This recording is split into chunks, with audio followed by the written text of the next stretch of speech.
Hey everyone, welcome. It is the Lost Cards for Oswald Fiddlebender. I'm here. Rachel definitely saw that I had to look at the name of the card again because I keep forgetting it. You're like, it's not fiddles he's bending, is it? It can't be. It's just I want to call him Oscar. I don't know why. Oscar Fiddlehammer. I don't know. Holder. Oscar Fiddlebooper. I don't know. Anyways, Oscar. Okay, here we go. Oswald Fiddlebender. Yeah, no, this was a cool deck that we put together for this week. Rachel's here, filling in for Sean this week. Of course, check her out at over at the Commander Sphere with her co-host Danta. Great. But let's talk about this deck. We put together a artifact. Obviously we're talking about podding, which is what our commander does, right? If you're familiar with it, let's read it just to get everyone sort of back in the saddle here. All right, okay, so Oswald Fiddlebender, legendary creature, gnome artificer, 1 and a white for a 2/2. The ability says this: pay white and tap, sacrifice an artifact, search your library for an artifact card with mana value equal to 1 plus the sacrificed artifact's mana value. Put that card onto the battlefield, then shuffle. Activate only as a sorcery. So birthing pod for artifacts, and we're talking mono white. So that's the deck we put together this week.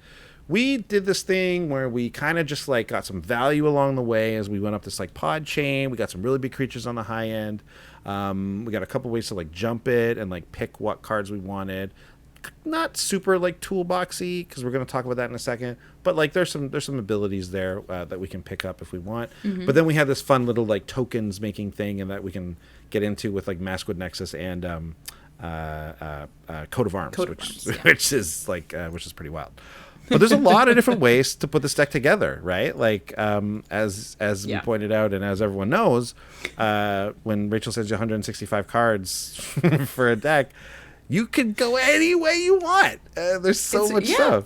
I like to leave options. Yeah, so why don't you just like, one of the things that you mentioned in that list was you had a bunch of equipment in there.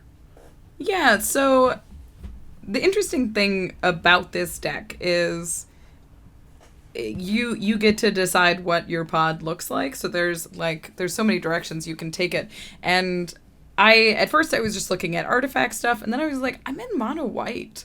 Like, let's do what mono white does best. And I started looking at equipment because there are some really strong early utility equipments, like a Sword of the Animist or a Mask of Memory or like Skull Clamp, and then you move up the chain, and there's obviously a lot of great 3-drop swords, but in there, like, there's stuff like Zephyr Boots, which is a little looter, and it gives the equipped creature flying. And obviously you have a 2-drop commander, so you can really start using these equipments very early. The one that I was particularly excited about is 4 is a big slot for this, because you can get Hammer of Nizan, which is a smash hit in any equipment deck, but it auto equips, so you put this into play and it's all like you can snap it onto Oswald or whatever creature you plan on attacking with, and then every equipment that you get from there auto equips when it enters the battlefield. Just remember to not pot away your Hammer of Nizan. Yeah, keep the hammer around. Yeah, there's not too many more equipments above 4. That's true. So, that's true. yeah. Argentum armor at like 6, and then like it's kind of the only one I think of that like a lot of people have, or that's even worth running. You're right though. That's a good point. One thing I recently put together a Boros equipment deck because like after a while of being involved in Commander and buying Commander precons and having motorcycles drive by, you get a bunch of equipment cards, and you get a bunch of cards that care about equipment. And so I put this deck together, and the thing that like annoyed me the most is that like people just blow up your equipment. It's the worst. So it's like, So, like, I guess in this pod deck, you can kind of do this thing where, like, okay, well, if they go to blow this up, I could just pot it away. Although you have to do that sorcery, so that kind of sucks. It's at sorcery speed, yeah. Well, okay, then never mind. So it still just sucks. I don't know. Does anyone have a good equipment deck? Anyone? So maybe I just don't. When you're doing a deck like this, it does attract a lot of attention because you're trying to kill people. Yeah. And they tend to respond. You are attacking them.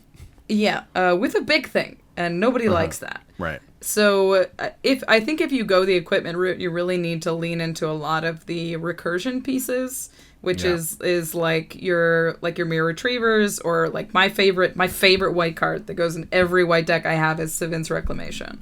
Right. And yes, you mentioned that. It's a Sun Titan on a sorcery. So yeah, 3 mana, get a permanent back for 3 or less, and then you can flash it back and you get 2 permanents. And like this hits most of your important. Good call. This hits most of your important equipment, like the stuff that you really want to keep around. And it also hits lands, so you can ramp with spells like this.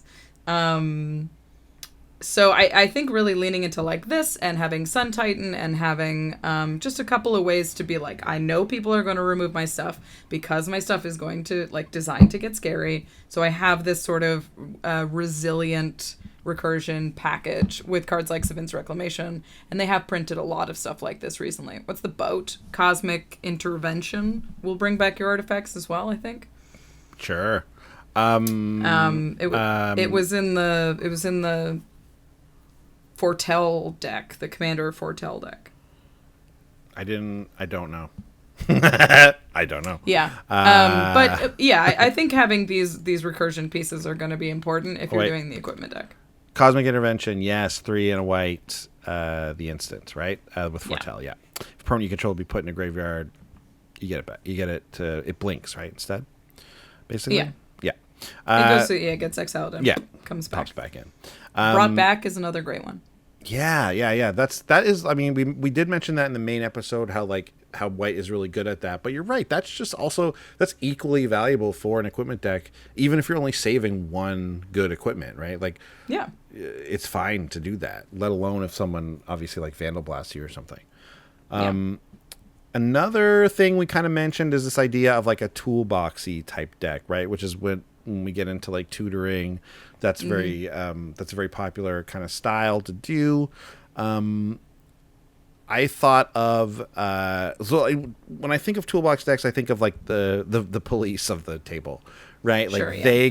they go and handle all the stuff that's happening.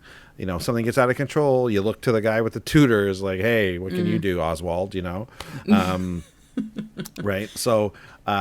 So you can do that, right? That can definitely be a deck if you relate to that. And that kind of lends itself more to like a control style of play. So it could be like a control deck. Cataclysmic Gear Hulk being a cool card to pot up into. Just like, just making everyone lose their permanence. Obviously, like Nev's Disc, not being able to use it that turn, of course. But the other thing we didn't mention much of, actually, in the main episode is how we've included a bunch of stuff that untaps things.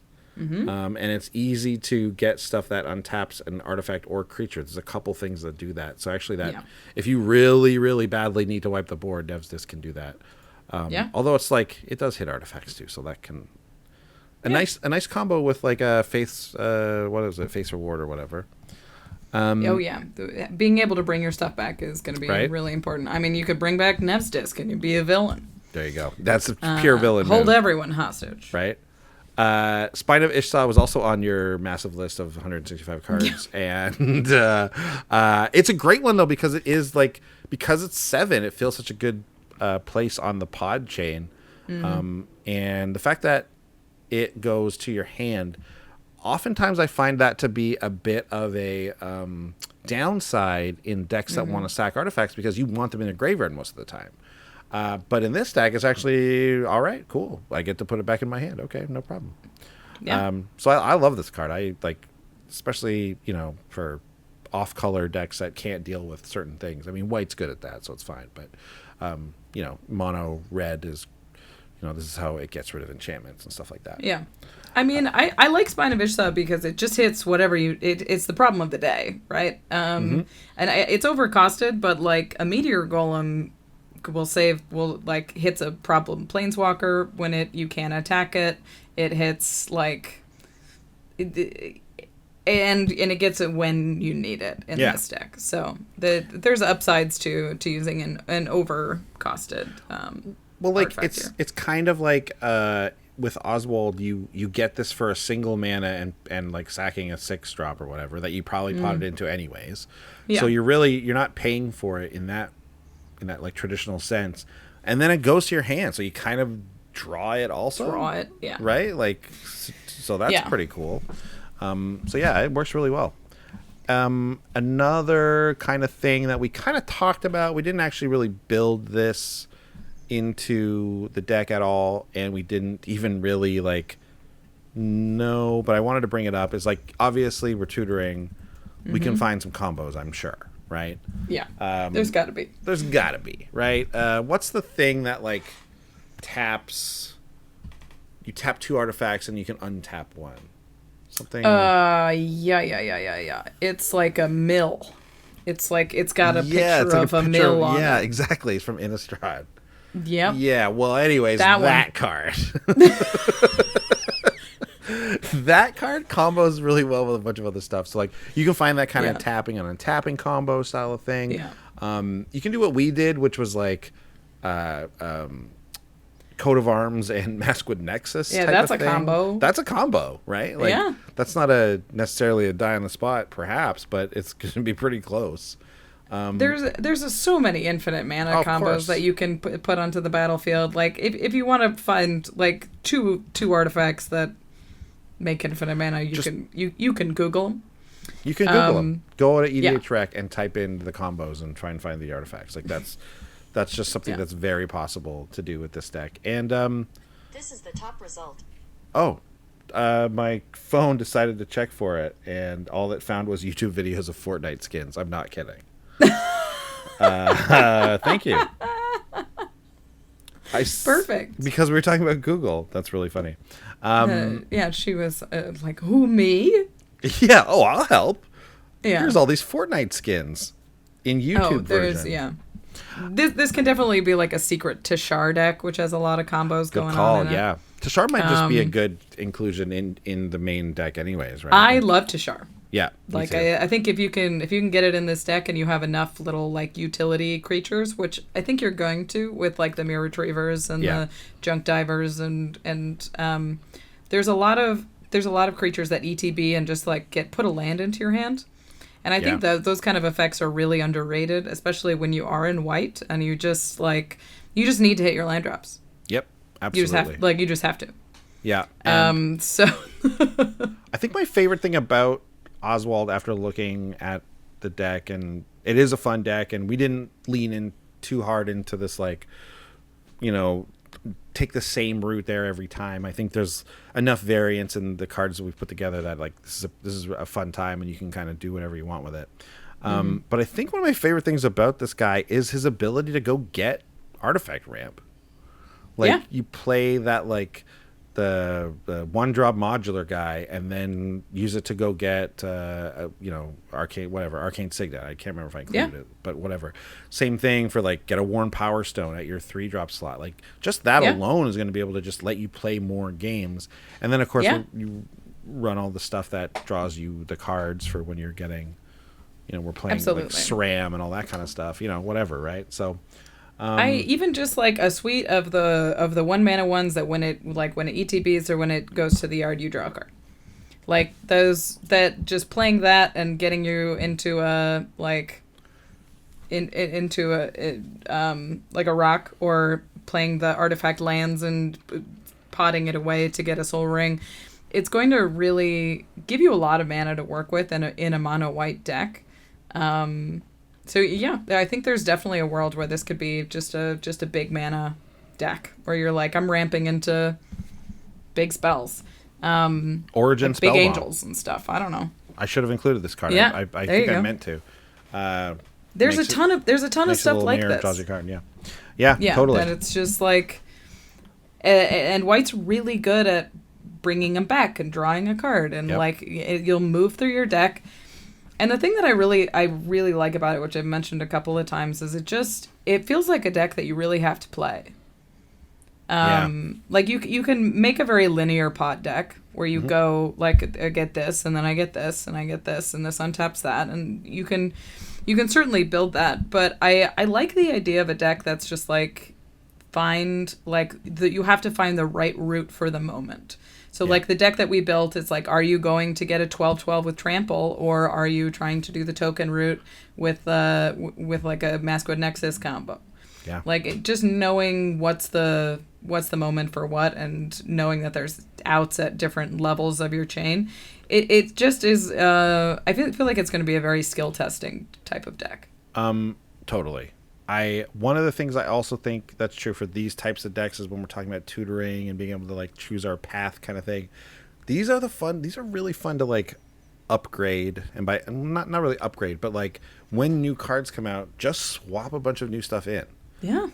Because then you get to experience those cards for one thing, because like nothing's worse than when you like put 3 or 4 cards in your commander deck and you've played it 3 or 4 times and I haven't even seen one of them yet. Like that, you know. I still haven't played with Archaeomancer's map. I know it's good. Right? I haven't drawn it. So like that allows you to do that, and because you know it can be the thing even with a deck like the one we built, where like there's a lot of variance and there's a lot of ways you can go, but you can get stuck into it like in your own mind of being like, okay, I'll just go get this. Like I know it works. You know what I mean? The board's getting bad, so I got to go get this.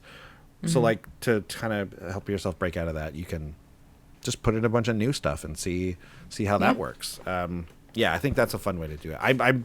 That's what I was doing with my Carador deck for a long time, because it ended up being a lot of like a tutory type thing with the graveyard and all that kind of stuff. So anyways, super fun deck, super fun commander. I really like taking a thing that is kind of like has a little bit of a negative slant on it these days of tutoring, and just making the fun version of that, right? I think that's something we should look to do all the time, and I think generally speaking, commander players are quite good at that. So I think so too. Thank you again, Rachel, for of course brewing up this deck with me and talking about this deck with me and being here. With it. You did. I mean, hey, I wouldn't have. Where was I going to start? I brewed 3 versions of this deck and made exactly. you figure it out. Yeah, exactly. Thanks to our patrons in the Discord who helped brew the main version of the deck. A lot of fun stuff here. Rachel, remind everyone where they can get your stuff outside of Commander's Brew. I am on Twitter and Instagram at Wachel Reeks, and at my Twitter you can find my link tree that'll have links to everything. But I am a co-host of the Comedy Commander podcast, the Commander's Sphere. I almost said Commander's Brew. You kind of are. Today. Yeah. The Commander Sphere is the podcast. That's at Command Sphere on Twitter and Instagram. And also, if you're into D&D, I know this is the D&D set. I play D&D every Monday at 7 p.m. Pacific with a bunch of comedians. We play Spelljammer, so it's a sort of space-inspired D&D game, and it's really fun and really crazy. So awesome. check that out as well. Yeah, it is fun. Check it out. Thanks, everyone, for watching this one. We'll be back next week with the set review. Check it out. Bye. Thanks for watching. If you love what we're doing, consider supporting the show by going to patreon.com/commandersbrew. And if you want to get any of the cards from our deck list, go to our TCG Player affiliate link below. That helps us out too. And for a free way to help us out, consider sharing the show with some friends. Like and subscribe, add a comment or two. See you later. Bye.